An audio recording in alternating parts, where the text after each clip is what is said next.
Thank you very much, Matthew, for the invitation, and thank you for attending this talk.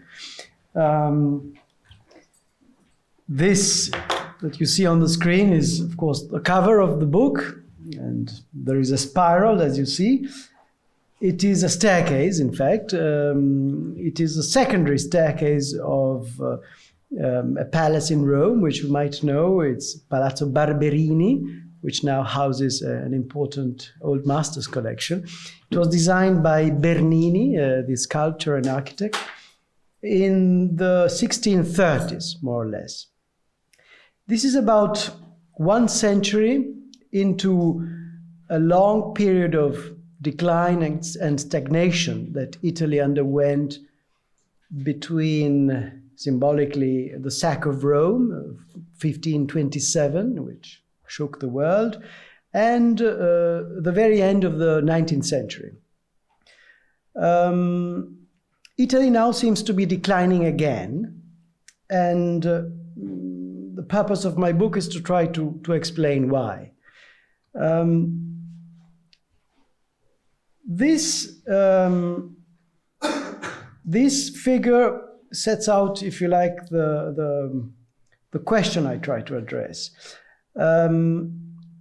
This depicts TFP, total factor productivity. This is a variable which it is a component of an economy's overall productivity, usually described as labor productivity. And this component of overall productivity, called TFP, measures roughly an economy's organizational and technological progress. It measures the innovation in the technologies used and in the way capital and labor are combined. And growth theory tells us that TFP is the critical component of long-term growth and the main driver of the rise of living standards. To use a very imprecise image, you can have growth through brute force, if you like. If you put more capital and more people into production, you will produce more. Or you can have growth through intelligence, in a way, by inventing better products or better production processes, so that with the same amount of capital and labor, you end up producing more. TFP measures this, roughly. It is a very rough indication, but this is more or less what it does.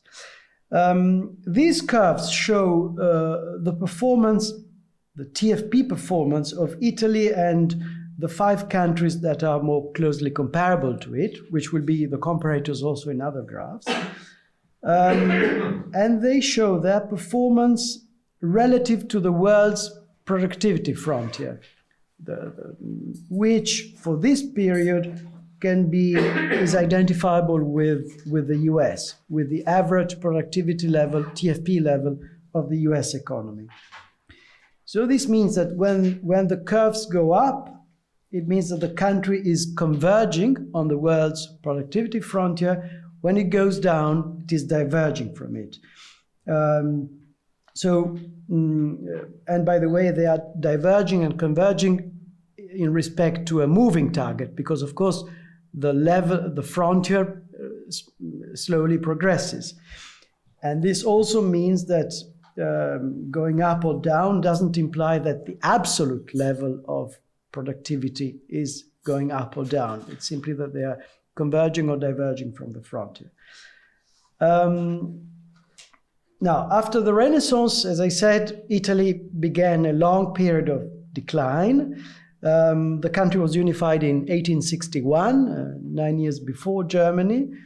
But for the next 3 decades, it was still losing ground relative to the economies that industrialized first, Britain and then France and Germany.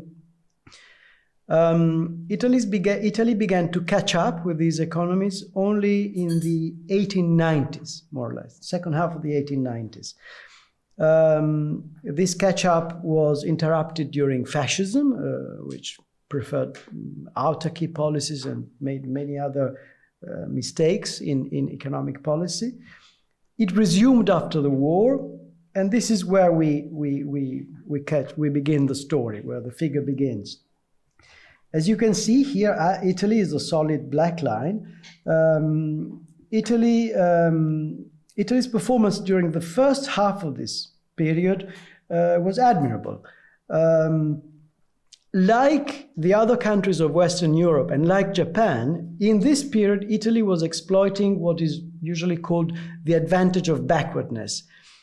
Italy and other countries were relatively backward compared to the US, and they could grow fast, both in terms of aggregate growth and in particular in terms of TFP growth, because they were able to import and adapt advanced US technology, chiefly the technology which is linked to the Fordist production process, and then adopt it into their economies and move a lot of capital and labor into the sectors where these technologies could be best exploited, like large-scale manufacturing, for instance.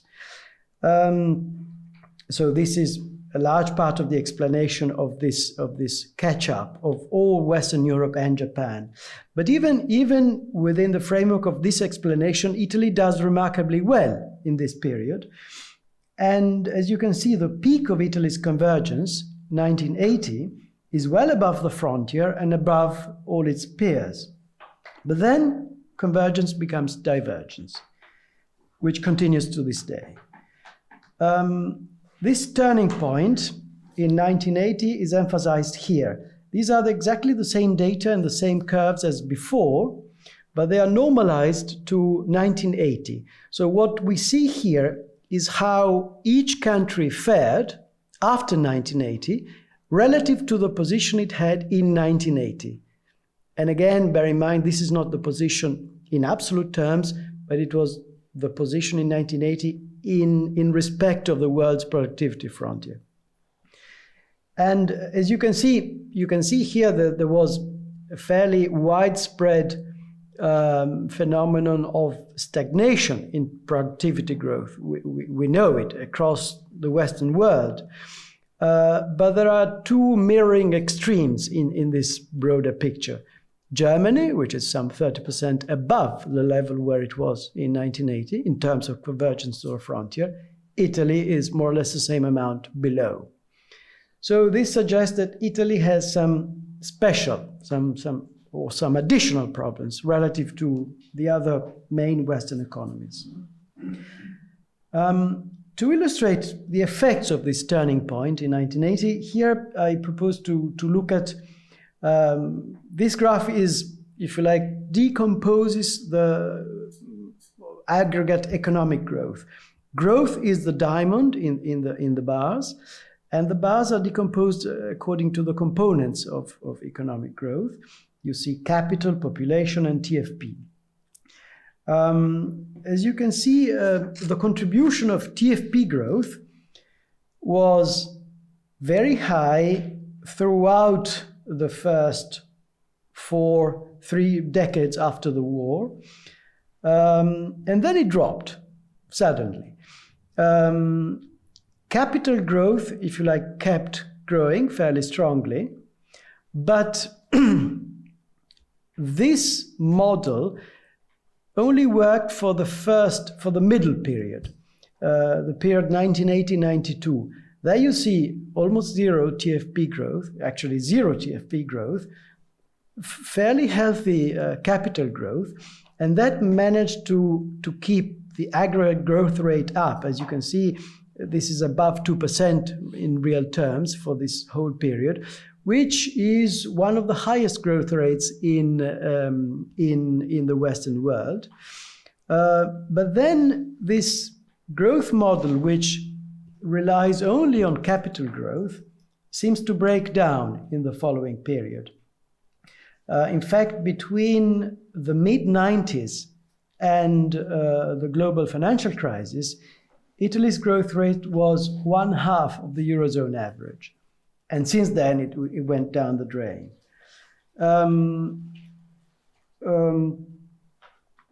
This suggests that if Italy has some special problems, one would want to look for an explanation both of the fall of TFP growth and of the fact that capital growth, despite remaining strong, was only able to give a fairly feeble contribution to aggregate growth, especially in the last two periods, as you can see here. Capital growth, in fact, is quite remarkable in the last period, but as you can see, the overall growth rate is very bad. The literature that began to study Italy's unusually low growth rate since the beginning of the 90s, the mid-90s, literature that began more or less at the end of the decade in the 90s, has identified a set of, has come up with a fairly reliable and fairly uniform analysis. This is more or less what they say. The analysis generally stops at the proximate causes of the slowdown. And this, if you like, is more or less the starting point of my analysis. So they say that Italy had these problems, you'll see listed here. And they say that because of this, there were these four large shocks that hit the Western world, and the whole world in a way, since the early 90s. Globalization, the ICT revolution, the rise of China and India, and then in Europe, monetary union. These shocks could have been opportunities for growth, for economies that were structured in a way to exploit them. Because of the list of factors that you see there, this literature says Italy was not able to exploit these shocks, and in fact these shocks became obstacles to growth. This, I think, is a very reliable explanation, but as I said, the literature generally stops here. And this is understandable also because if you want to go beyond the proximate causes of the slowdown and stagnation, you go into more uncertain territory. To find the lead into this more uncertain territory, namely to start to think of explanations of, for example, of why firms in Italy are on average very small, why they have low propensity to grow, and so on. I would propose to have a look at one of these explanations, misallocation. Here I quote a very useful paper published by the European Commission 3 years ago. They look at the misallocation of resources, which they measure as dispersion among firms of TFP levels. And here, if you like, the idea behind this is more or less this. In a market economy, there are two main forces that push capital and labor to the most productive firms and sectors where they can be best used. One is product market competition, which should push unproductive firms out of the market and should reward greater productivity.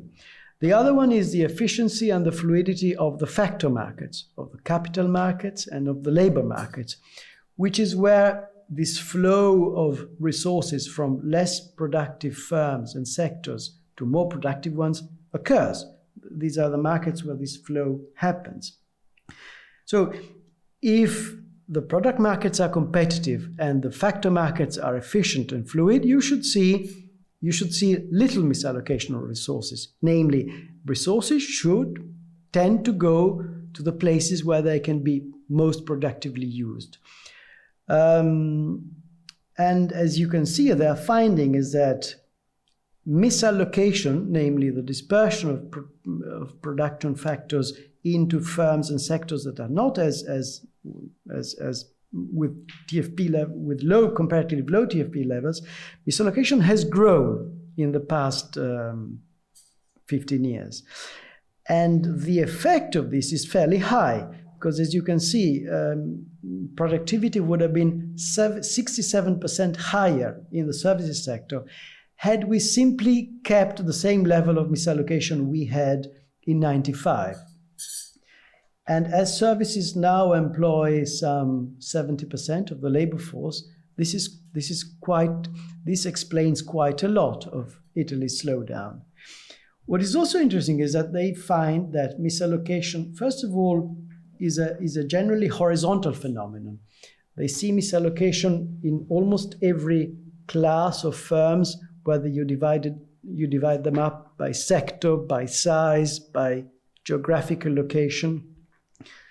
And misallocation was especially, the rise in misallocation, so the worsening of the situation, was especially pronounced in the Northwest, which is the region that drove Italy's convergence. This is Lombardy, Piedmont, and Liguria, Milan, Turin, and Genoa, effectively, and among large firms, which were of systemic importance during the catch-up phase, already since the late 19th century, but especially between the 50s and the 70s, and they remain systemic today. What is also interesting, if you go back to the two forces driving these flows, is that misallocation grew despite competition in the product markets becoming stronger. There is later empirical research of 2017 published by the Bank of Italy, which shows that product market competition remains comparatively weak in Italy, but has grown in the past 15 years or so, 20 years or so, chiefly due to external reasons, to the creation of the single market first in 1993, and then to the creation of the euro. So this would lead one to think that the main problem lies probably in the factor markets, in the capital and labor markets, which might be linked to what we were saying before about a growth model based on capital growth not seeming to be working very well, at least since the early 90s.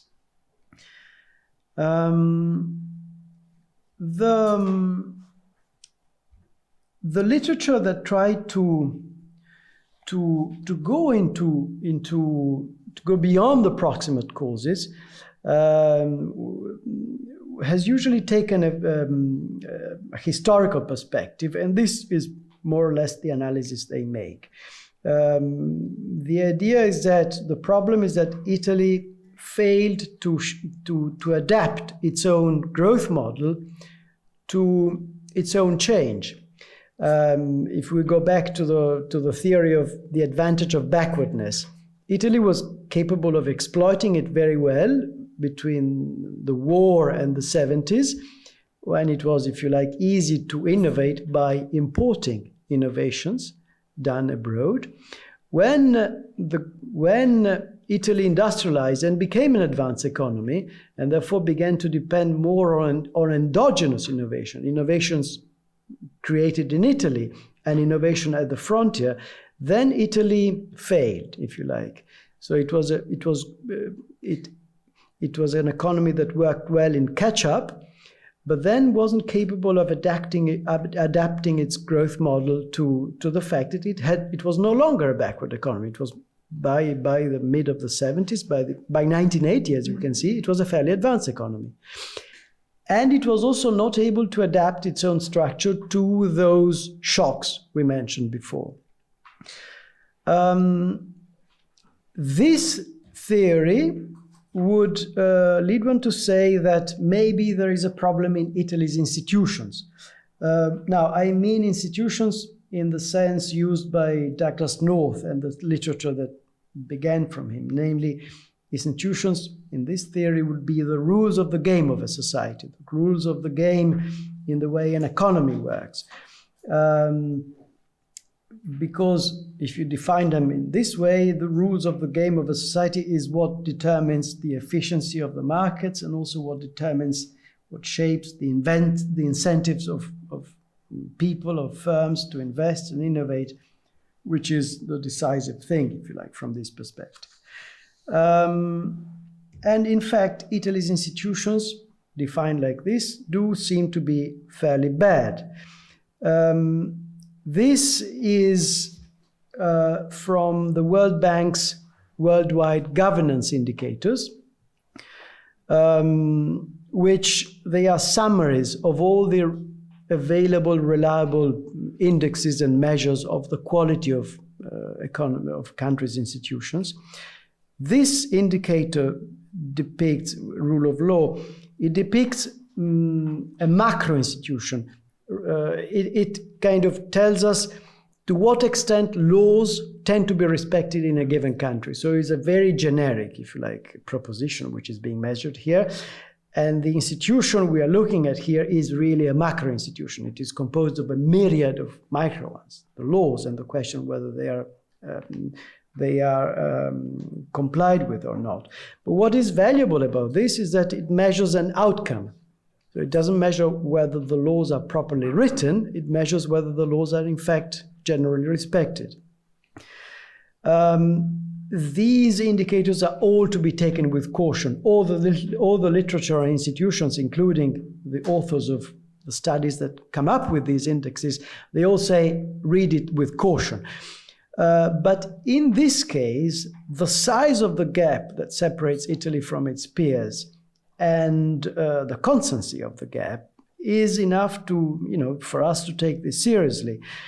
Especially as the gap is confirmed by another indicator, which, if you like, is an element of the broader rule of law concept, which is the degree to which in a country authorities are capable of keeping corruption within bounds. So control of corruption. I will not discuss corruption much, but I will just mention, maybe you remember that in the early 90s, between 92 and 94, Italy underwent what remains, I think, the largest anti-corruption investigation in post-war Europe. Still remains, I think. In a couple of years, it decimated the economic elite. It decapitated the political elite. It caused the dissolution of the 5 parties that had governed Italy since 1947.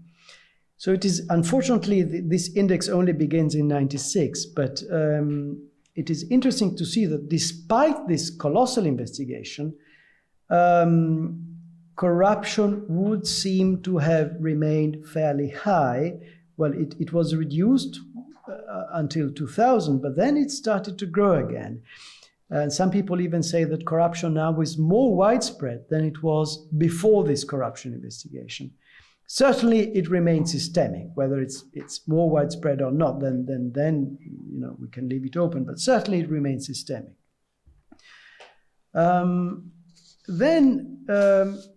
The picture doesn't change if we move from the private sector, from the public sector to the private sector, and from macro institutions such as rule of law to fairly micro ones. This one depicts the degree to which companies protect the legitimate interests of their minority shareholders, those who are not in control of the company. And as you can see, there is again a wide gap between Italy and its peers. Now, what does this mean, minority shareholders protection? This reflects a phenomenon which is often called extracting private benefits of control. Majority shareholders, by abusing the protection of minority shareholders, can in fact steal money from them. And so this depicts the various ways into which majority shareholders can steal money from the minority shareholders. If we go back to the list of proximate reasons for Italy's decline, one was the low propensity of firms to invest and innovate, and the low average size, the small average size of firms. Now here we might begin to see an explanation. If minority shareholders in Italy can realistically expect not to be treated very well by their majority shareholders, they will be less inclined to invest in companies they don't control compared to what people would do in other countries. And as we know that capital investment, equity investment into the capital of the company is usually correlated with investment in innovation and in fact growth of the companies more than debt capital, then we might have an explanation. Italian companies rely disproportionately on debt, on loans from banks, more than companies in comparable countries, because it is hard to get equity financing, and it is hard to get equity financing also because of this reason, because people tend not to trust majority shareholders a lot. And here we might also see a first of the vicious circles which I tried to describe in the book, because if you like, on average, majority shareholders, for the sake of developing their companies, they would want to live in an economy where people are willing to invest equity capital and therefore where people expect to be treated properly, if you like. But they have a conflicting interest in predating on the minority shareholders. There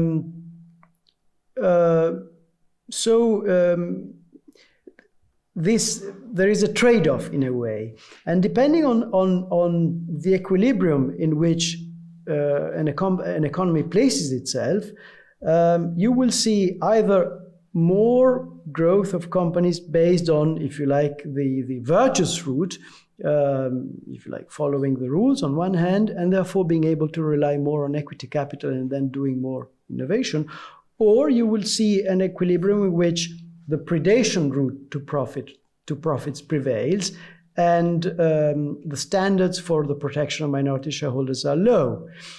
And this graph suggests that Italy, in this trade-off, has placed itself at a fairly low equilibrium, which tends to be stable, because if because of this people in general don't trust majority shareholders, then the innovation route to profits, in a way, is more expensive, and therefore more majority shareholders will choose the predation route, further reinforcing the vicious circle. The same picture more or less is here, which again depicts the degree to which companies tend to, if you like, respect the accounting principles and the rules on, making financial statements and so on, which is a crucial aspect of the protection of majority shareholders or minority shareholders, but it is also a crucial aspect from the viewpoint of debt financing, because a bank, a lender, to lend money to a company, they want to be able to check the financial statements, and they would expect financial statements to be reliable. If, as we can see in Italy, financial statements and the degree of compliance with accounting standards is comparatively low, then you will see an explanation for the prevalence in Italy of what is called relationship banking, namely banking based on long-term and close ties between the lenders, and the companies they lend to. This doesn't help competition in the banking sector, but also creates an obstacle to new entrants in a market. Because if you like, the system is such that you need a long-term relationship with a bank to get loans, because your financial statements are viewed as not very reliable, because overall financial statements are not so reliable, then the bank will want to have a close relationship with the company to be able to see both the dangers and the potential, to read beyond the financial statement.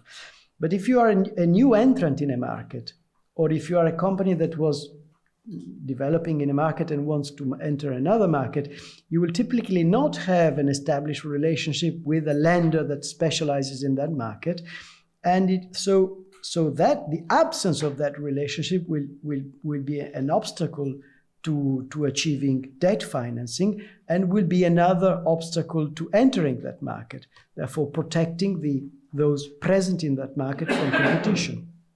And again, here we have a potential vicious circle.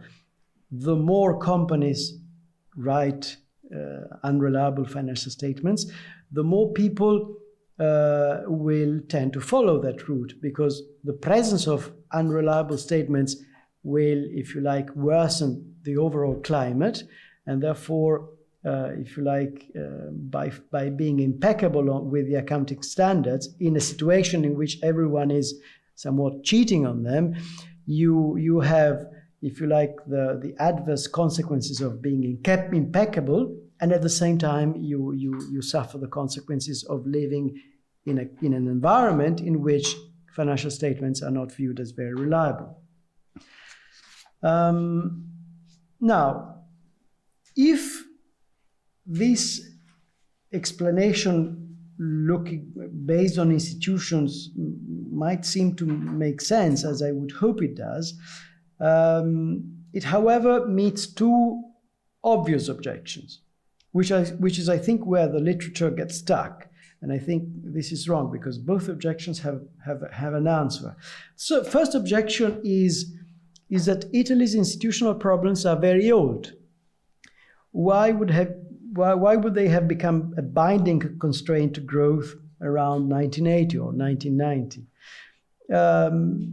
The objection, in fact, can be formulated in an even stronger way, because it would seem that quality of institutions and growth level are going in opposite directions. If Italy was growing a lot between the 50s and the 70s, when, by all accounts, its institutions were particularly bad, why would growth have started to drop when institutions started to improve? Because in the 90s, Italy was flooded with institutional reforms. All the laws governing, if you like, the private sector, many of these laws were reformed, but also the public sector was heavily reformed. So this is the first objection. The second objection is exactly this, that there were many institutional reforms. Both objections, I think, have a solid answer. The first lies in the theory of appropriate institutions, which was developed, if you like, it goes back to the scholar who first theorized this advantage of backwardness theory, Gerschenkron, writing in the 60s. But these ideas were developed by later literature, mainly belonging to the Schumpeterian school of thought on growth. And this theory more or less goes like this. According to what kind of growth model you're using, you need different kinds of institutions. Institutions that are good to help your economy to catch up with more advanced ones by importing their technologies. Institutions that help you to do that are not necessarily good when you become an advanced economy and you need to compete on the frontier. If you like, the margin for imitation has been reduced, and then you have to, if you like, grow based on endogenous innovation. Then you probably need different institutions than the ones you had before. So there has to be a kind of synchrony between the evolution of an economy's growth model and the evolution of its institutions. So the answer here to this objection is that this synchrony was broken. Sometimes between the 60s and the 80s, the synchrony was broken, and Italy found itself to be an advanced economy with institutions which were appropriate during the catch-up phase, but were no longer appropriate for an advanced economy that had to compete at the front. The second answer to these objections to an institutional account is that institutions are composite things. This is very clear in the writings of Douglas North and the scholars that follow this. Institutions, in his theory, are a composite thing, if you like. They are not just the laws you have, which are chiefly the main rules of the game in a modern society. So they're not just the laws, but also the way in which each law interacts with other laws, and even more importantly, the way in which the laws in general are enforced, which might differ from the way they are written, and the way in which the laws interact with the social norms. We saw, for example, before that corruption is relatively more widespread in Italy than in its peers. This is not because the laws allow corruption. Corruption is forbidden. But for some reason, the laws forbidding corruption are enforced in such a way, and they interact with social norms which perhaps often condone corruption, maybe in some areas, in some circles, in some sectors. So they, if you like, weaken the formal prescription of corruption which you read in the law.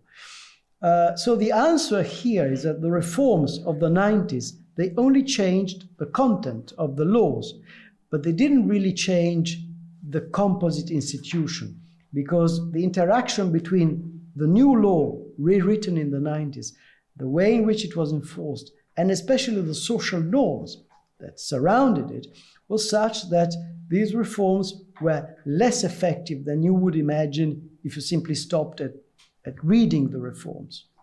For example, competition.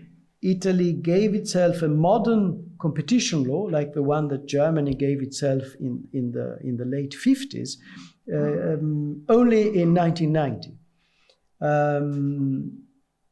But that law was not really very effective in changing the reality of Italy's product markets, because, as I said, this empirical research now tells us that what has, if you like, improved the competitive environment in Italy, what has made competition more intense in our product markets, is chiefly the single European market and the euro.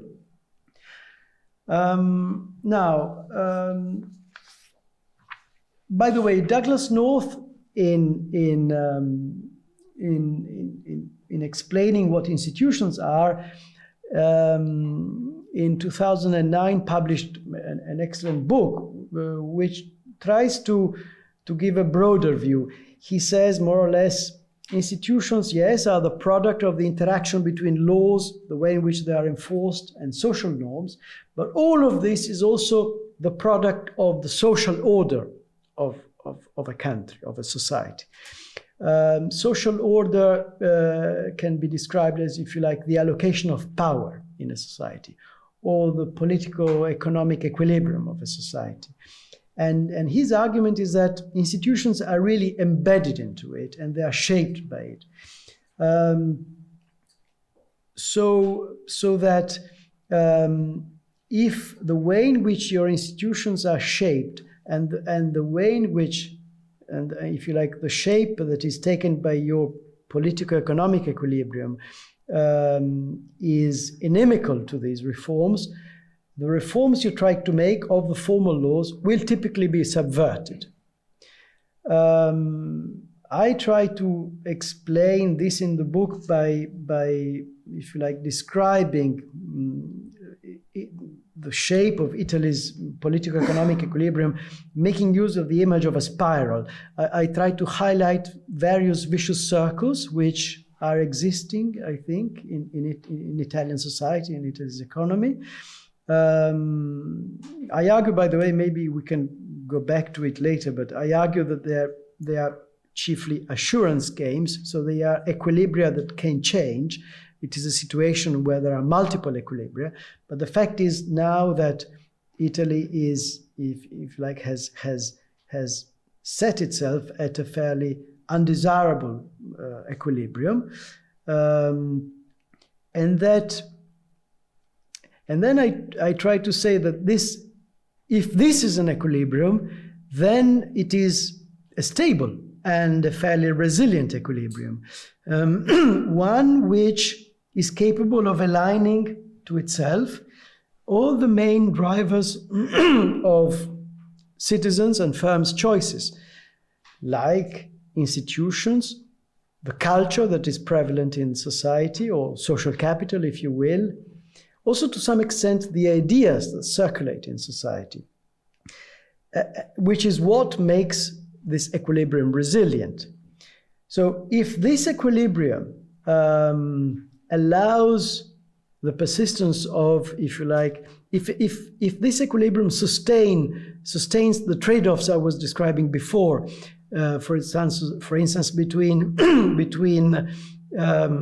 on the question of minority shareholders protection, on the question of respect for the accounting principles, and this trade-off between every entrepreneur's desire to operate in a system where rules are properly followed and therefore capital tends to be more available and cheaper than if it were not the case, and their own private interest in breaking the rules to gain private benefits.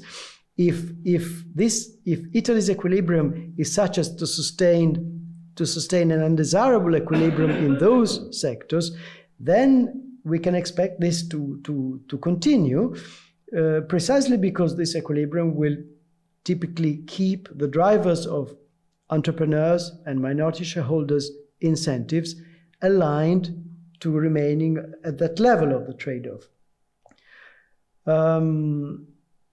The question therefore becomes, and I try to explain why many of the inefficiencies that we see today in Italy can be, if you like, linked back to this equilibrium. The question therefore, if you like, becomes, if this equilibrium, if this is Italy's equilibrium, and if this is as inefficient as I describe it, then the question is, why does a democracy not overcome this problem? After all, it should be possible through the majority principle to change this situation, which is both inefficient and unfair. And the answer I try to give here is that, well, on one hand, this is a resilient equilibrium, so it is difficult to change it. It is, however, possible to change it precisely because this is an assurance game which has multiple equilibria. Maybe we can discuss it later. But the other reason is that even though this equilibrium is beneficial really only for segments of Italy's elites, and chiefly for those elites who are more, if you like, more frightened of creative destruction, which is what innovation always brings. So these are the less enterprising and the less innovative parts of Italy's elites. Even though this equilibrium is really beneficial chiefly only for them, it is resilient because it has been supported over the decades by what I call a system of selective inclusion. This is which was built ever since the 50s. These are chiefly regulatory and fiscal policies and welfare policies which were targeted at certain segments of society, certain professional categories, shopkeepers, for instance, civil servants, farmers, and others. These protections were granted to them in order to make Italy's social order more inclusive, to include them into, if you like, to give them a stake into the social order. This, at the very beginning, this was part of, if you like, the political confrontation between the Western-oriented political parties in Italy, which were in government, led by the Christian Democrats, and what was for long the largest communist party in Western Europe. Italy was one of the front lines, if you like, of the Cold War. So those policies of selective inclusion had initially also the aim of, if you like, persuading these categories not to, well, if you like, helping these categories reject the sirens of communism in a way. But they continued during the 70s and during the 80s, and gradually they became a way for the governing political parties, which were gradually losing the trust of the population. There were losing consensus, as a way effectively to purchase consensus. So categorical benefits to specific categories kept being given. And then this policy, if you like, was combined since the 80s to a policy of expanding the welfare state and expanding current expenditure to keep up with the growth rate, which, if you like, exacerbated the problem. All these privileges and special policies granted to segments of society give them sectoral privileges which are not huge, but generally valuable enough to, at least in part, align their interests with the interests of the elite.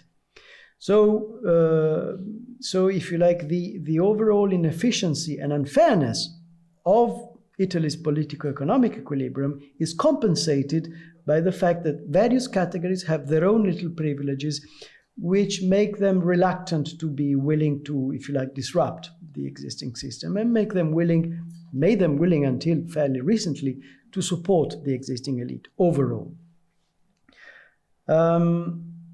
This I had put here. If you want a discussion of, if you like, maybe we can go back to this, because my point is that things can change. I mean, one could draw the conclusion that, if you like, Italy is done for. If this is a resilient equilibrium, and if it is buttressed by the system of selective inclusion, there's nothing to do.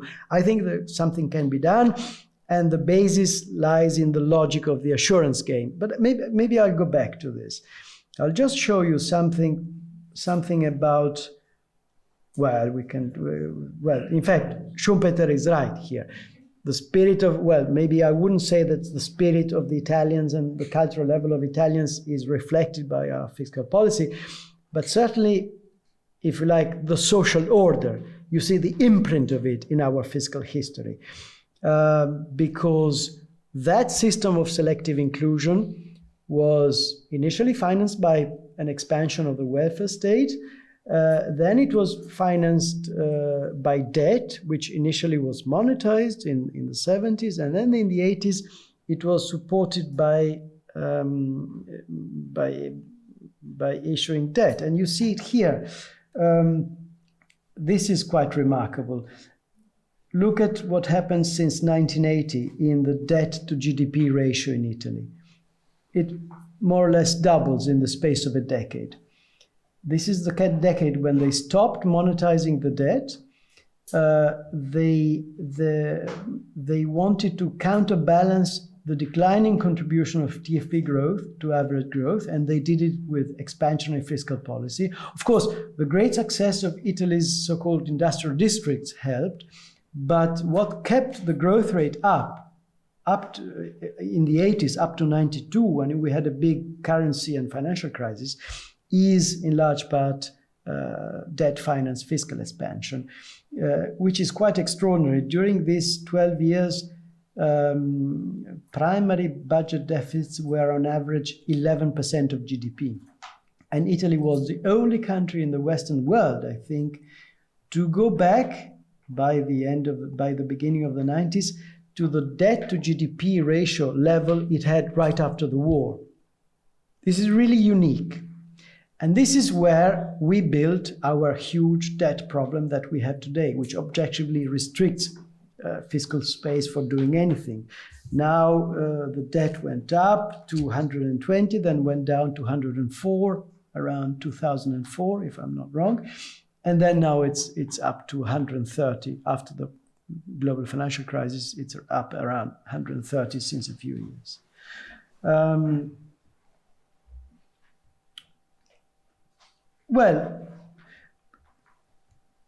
My answer to, if you like, to the question is Italy doomed? Is perhaps not, and I rely here on these theories that try to put ideas into the classic political economy models. I rely here, for example, on Roderick, who wrote something on this in 2014. And in a way, it goes back to some ideas that you might see in Hirschman. It is true that Italy's equilibrium is internally consistent, self-reinforcing. It aligns all the main drivers of people's choices to itself. It is buttressed by this system of selective inclusion. But one driver of people's choices is also ideas. And ideas are only, they are, if you like, they are the driver of people's choices that is freer from the grip of the equilibrium. Ideas, according to Roderick, trump interests. Because he says, what are interests, after all, if not the product of our own ideas about who we are, about what we want, about our preferences, which then we try to maximize through cost-benefit calculation. But in the first place, we have to know what we want. And that is, if you like, a product of our ideas.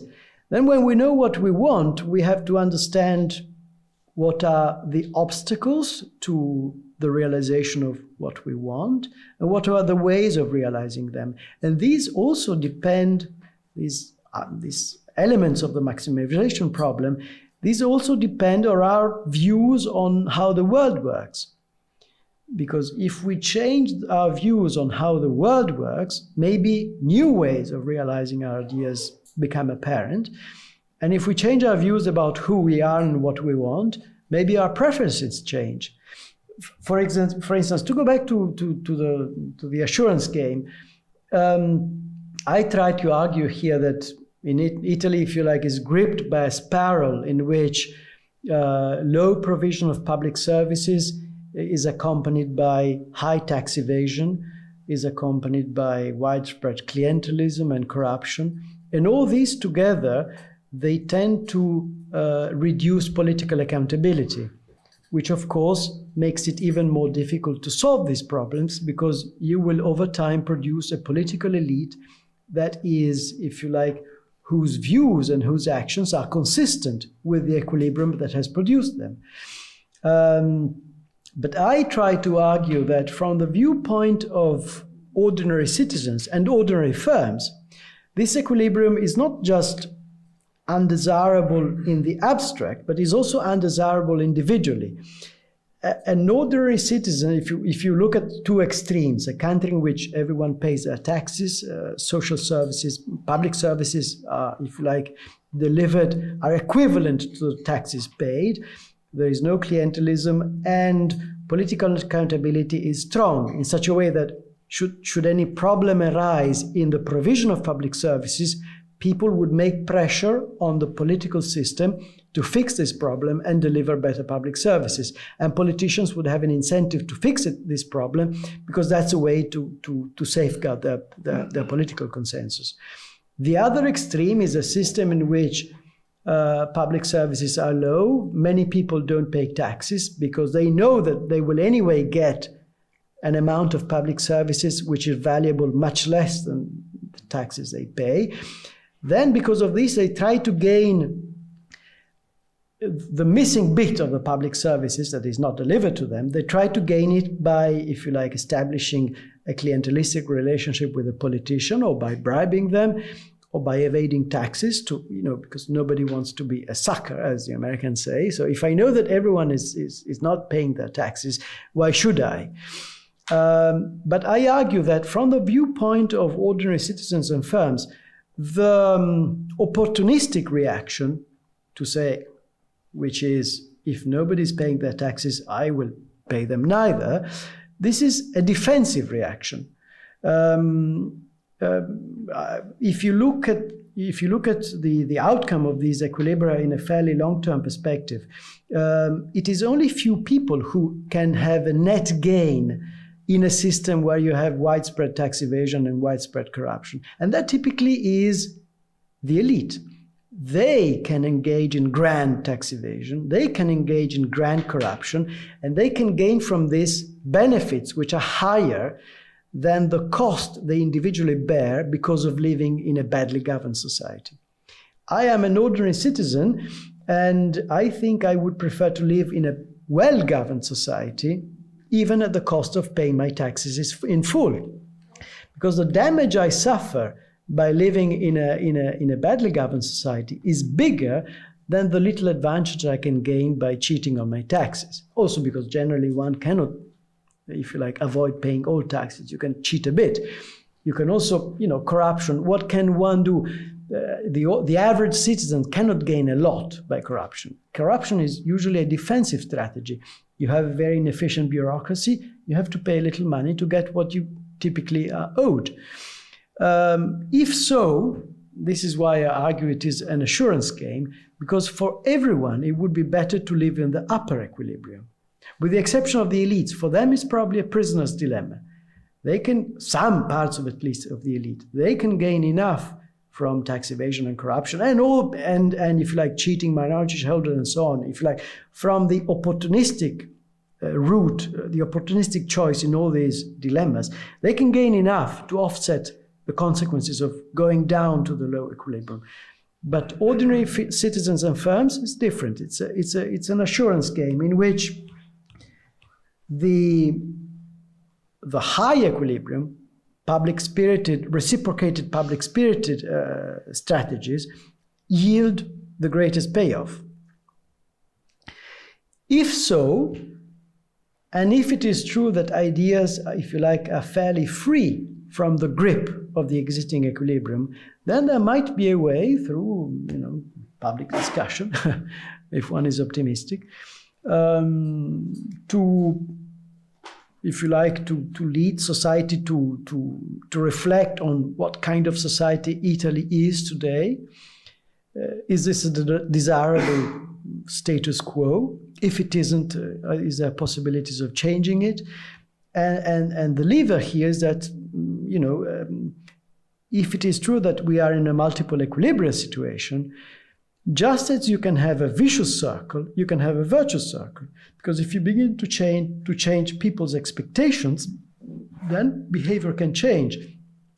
If I know that in order to live in the upper equilibrium, in the desirable equilibrium, I am expected to behave public-spiritedly, the moment I begin to expect that the vast majority of society or my neighbors will also behave public-spiritedly, then I will have an incentive to do so.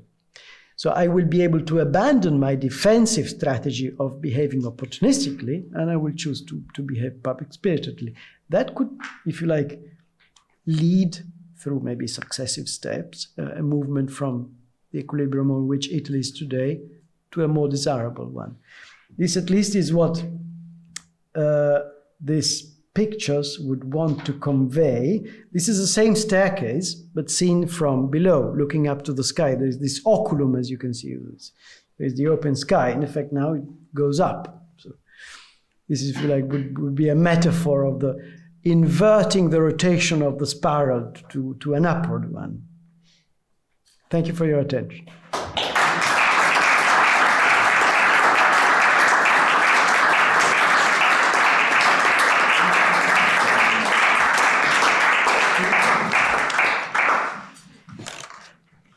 Questions?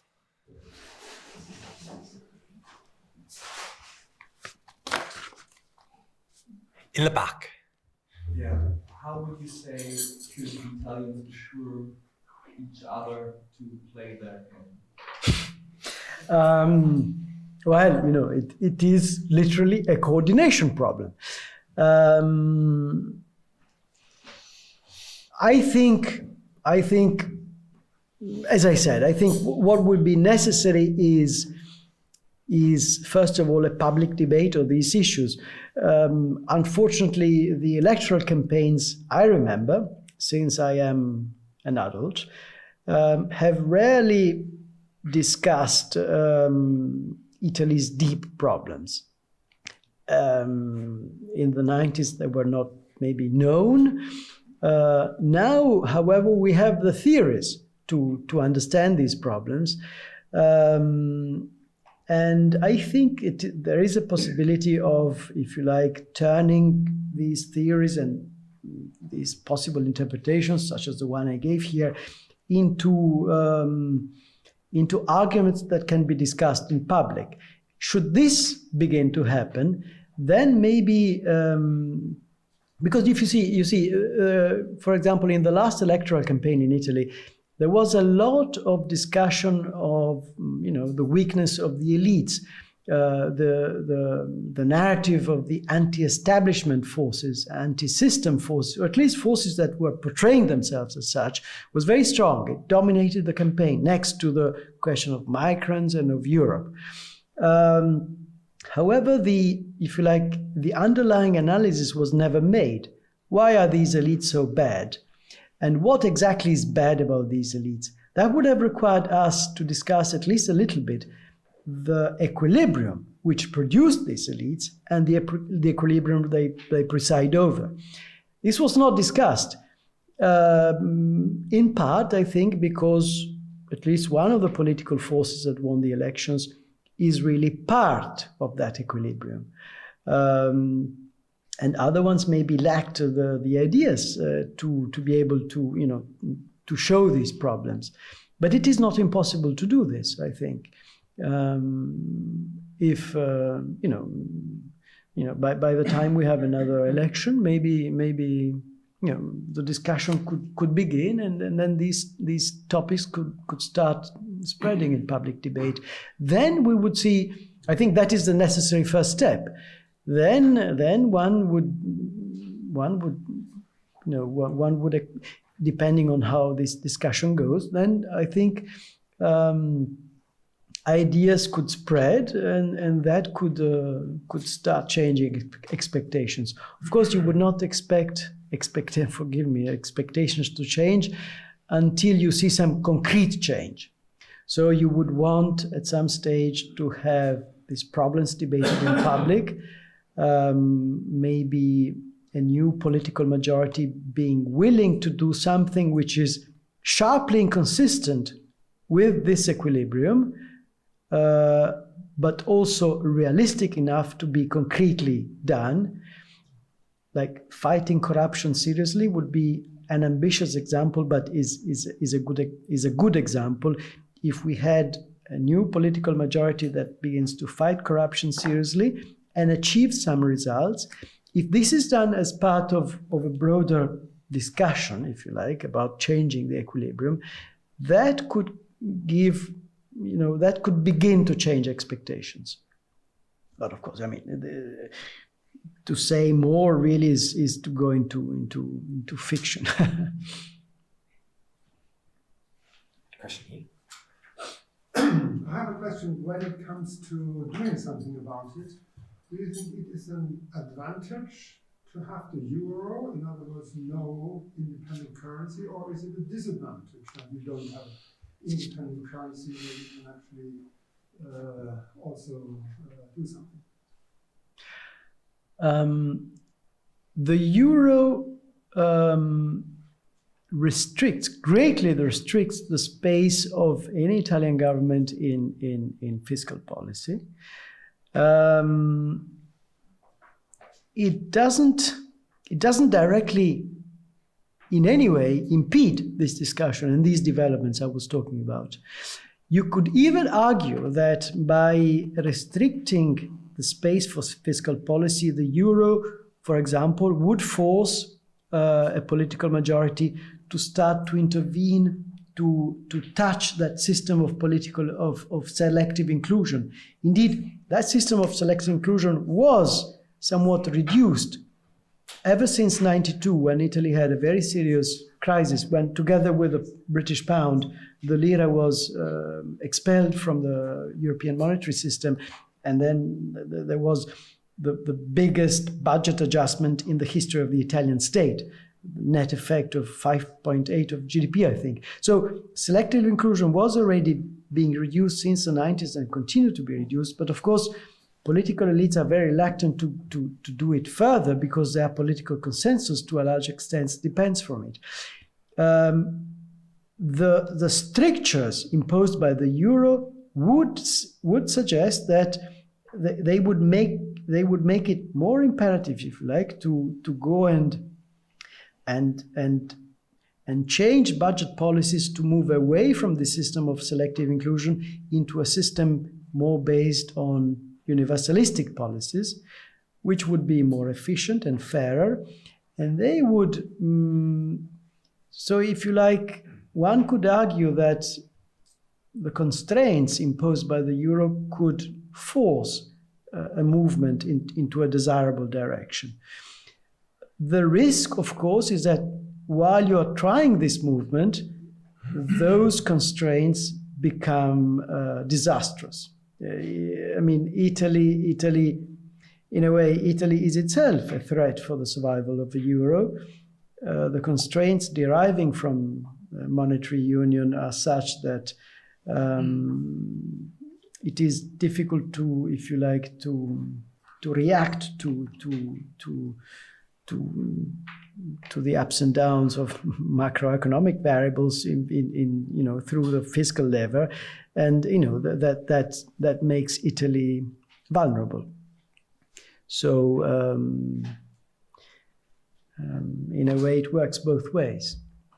I think indeed, initially the idea of Italy joining the monetary union was, if you like, not just linking the country to the progress of political integration in a long-term perspective, but also undertake, if you like, adopting a kind of commitment device. Becoming member of the euro was seen as a way to force a country that seemed non-reformable, to force the country to reform itself. It was a bet, if you like. It didn't work.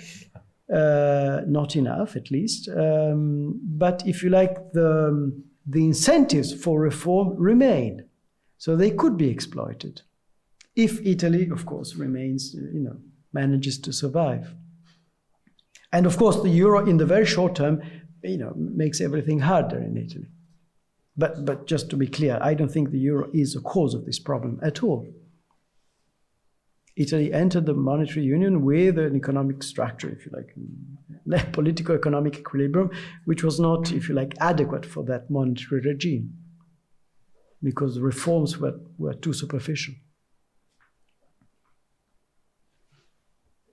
A while ago, I attended a lecture about economic elite networks, and one of the crucial points I remembered from there was that Italy was like a perfect example of extremely coherent economic elite networks.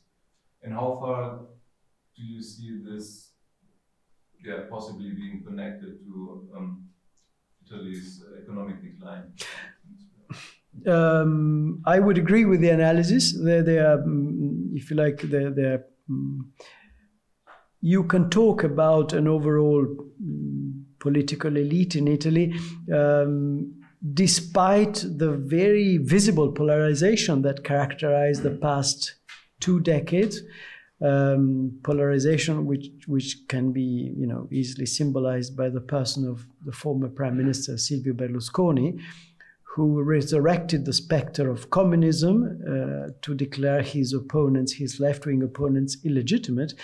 And his left-wing opponents were declaring him illegitimate because of conflicts of interest. So there was this Manichaean polarization of Italian politics in that period, which somewhat mirrored the polarization of the 50s and the 60s.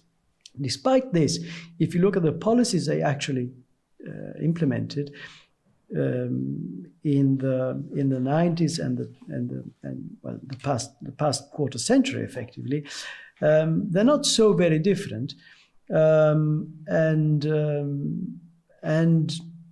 add to this the fact that, especially in the past decade or so, there was a lot of shifting of political personnel between the two main competing coalitions. You do see a fairly cohesive and, if you like, political elite, despite the formal differences. And that, I think, was certainly, if you like, I would consider it an effect of Italy's political economic equilibrium. It is also an effect that produces further more superficial effects, it certainly contributes to a decline of political accountability, in a way, because people are somewhat, often people tend to say they're all the same. And to some degree, this analysis is justified. Of course, this analysis is also self-defeating, because if you like, reduces one's incentive to look carefully at the elite, because they are not all the same if you look at the political system overall. But it certainly contributes to the problems by lowering political accountability, and therefore by also lowering the possibility for the electorate to make pressure on the political elite to fix the economic problems. I'm interested in the question of why the small firms within Italy have not been growing. So is that because those export markets have been diminishing, or those export markets have not been growing? Or you can look at it the other way, that if a firm is not growing, then it can't reach the economies of scale, and if other countries or economies can, then they will take away those export markets. Is it to do with the euro, where traditionally, say a country like Italy may have devalued its currency to make its exports more competitive in that regard? Or is it a problem of innovation? You said previously that Italian firms were copying or imitating or implementing technology from abroad, and they are struggling to innovate themselves. And so is it the case that primary science funding for primary science research is a driver of that type of innovation, which, say, the United States is very good at? Or is it a problem of trust? So is it the corruption that would prevent financial firms from investing in those capital projects for growth? I think it is rather a problem of the way of the obstacles to the pooling of capital into a larger firm.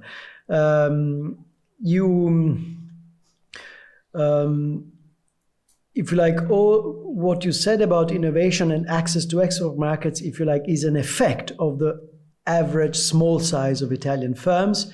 And if I would have to say one main reason why Italian firms tend to be smaller than in comparable economies on average, and also tend to grow less, is that the obstacles to this pooling of capital are greater. I mentioned a couple before. Minority shareholder protection is low. In general, corporate governance standards are fairly low, comparatively low.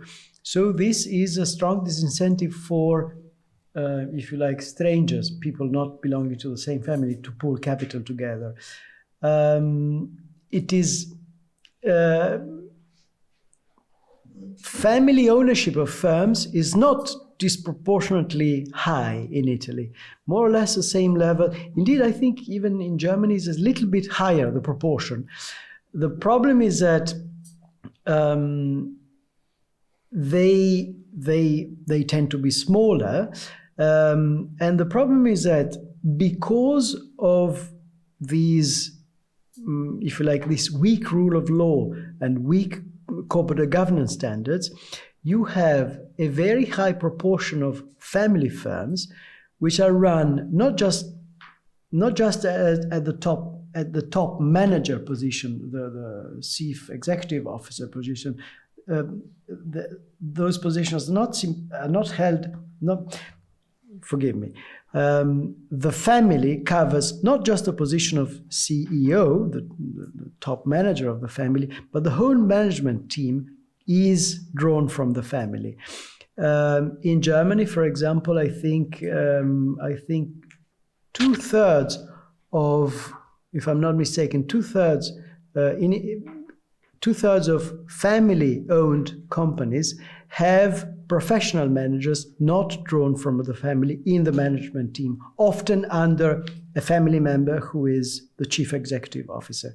In Italy, you have the reverse. It's only 1/3 of firms that have professional managers. Because in a system where rule of law is weak and corporate governance standards are not very high, you tend only to trust people that belong to your family. They will not cheat you. So you can, if you like, you can entrust your company to them because you can rely on them because they belong to your family. But then you don't, if you like, you don't risk the step of going to the market to find a professional manager for your firm because you know that you're not sufficiently protected by if you like, the rule of law environment. And this is a big obstacle to the development of firms because, you know, you are dependent on the random allocation of entrepreneurial talent into your family, to give you another example of the problem. And that, of course, is inimical to, you know, to growth and to the development of these firms in general.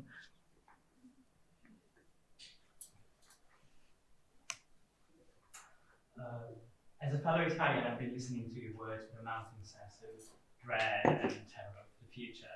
But I like that you ended up on a somewhat hopeful note. And you already received a question about that. But I look at the public discourse right now in Italy, and it is pretty much a culture war from what I can see.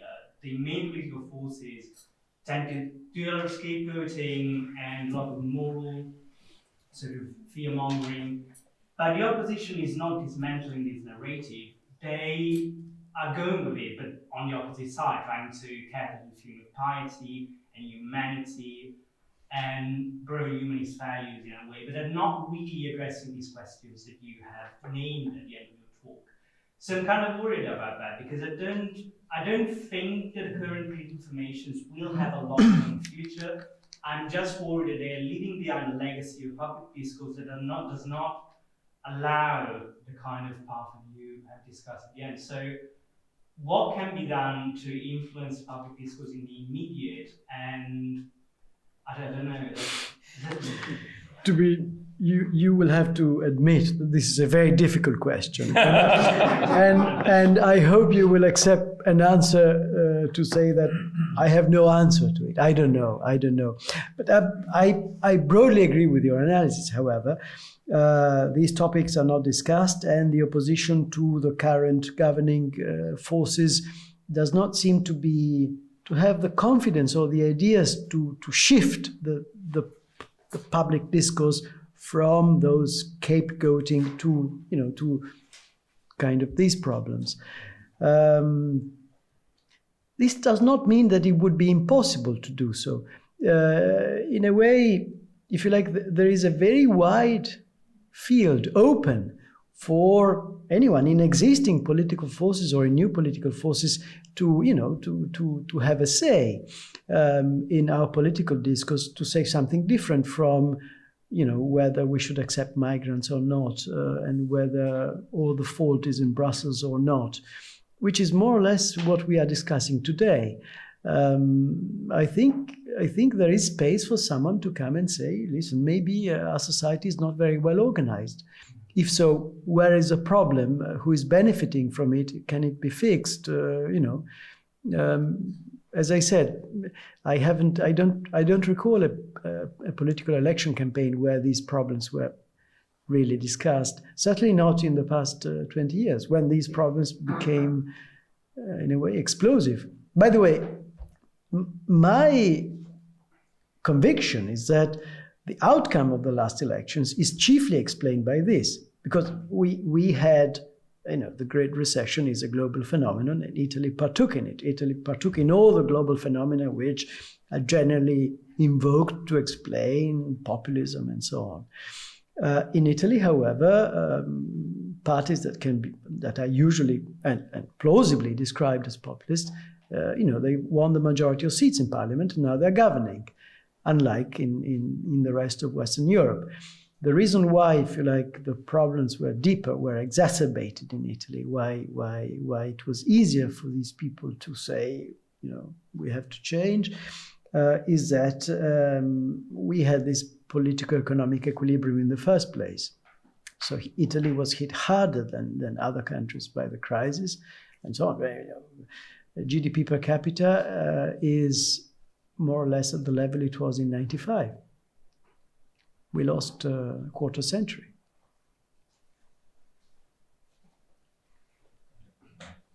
So anyway, to go back to your question, I don't know, but I see a lot of space for, new things to say.